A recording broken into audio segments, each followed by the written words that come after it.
Okay okay sir काय नक्की हा गुन्हा आहे आणि काय काय रिकवर करण्यात आलं? याच्यामध्ये कराड शहर पोलीस स्टेशन अंतर्गत एक रिक्षा चोरीचा गुन्हा दाखल होता. या रिक्षा चोरीच्या गुन्ह्यामध्ये जो तपास करण्यात आला, तांत्रिक तपास, CCTV फुटेज, गुप्त माहिती याच्या आधारे आम्हाला एक पुरुष आणि एक महिला आणि एक विधी संघर्षग्रस्त बालक असे एकूण 3 आरोपी मिळाले. या आरोपींकडनं रिक्षा चोरीचा गुन्हा उघडकीस आला, त्यात रिक्षा मिळाली.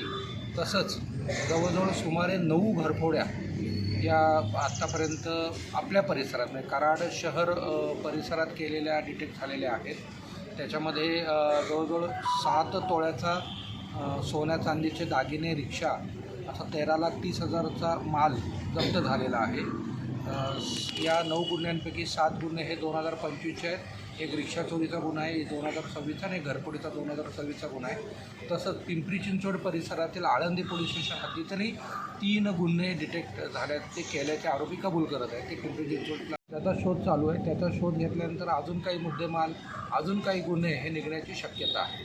आरोपी कुठले आहेत आणि अजून एक आरोपी कळाला अशा अजून काही त्यांचे साथीदार असण्याची शक्यता आहे का? तर याच्यामध्ये आरोपी जे आहेत ते पुण्याचे आहेत. एक आहे रोहन लोंढे, भारतनगर पिंपरी पुणे, आणि तेजस्विनी पाटील यासुद्धा वाकड पुणे. विधी संघर्षग्रस्त बालक जो आहे तो आणि अजून एक जो पाहिजे असेल, हे सगळे आरोपी हे पुण्याचेच आहे. घटनाक्रम कसा आहे आणि आरोपीचा म्हणजे कसा शोध घेतला? नाही, याच्यामध्ये पहिलं तर एक रिक्षा चोर होती. रिक्षा चोरीमध्ये जेव्हा CCTV बघितलं आणि मग सगळं काही गुप्त माहिती, काही इतर टेक्निकल ॲनालिसिस, जो टेक्निकल ॲनालिसिस आहे तो आमचा पार्ट आहे. त्याच्यानुसार आम्हाला हे आरोपी कळाले आणि आयडेंटिफाय झाले. त्यांच्याविरुद्ध आधीचे गुन्हे आहेत. या सगळ्या माहितीतनं आम्हाला त्या मिळाले.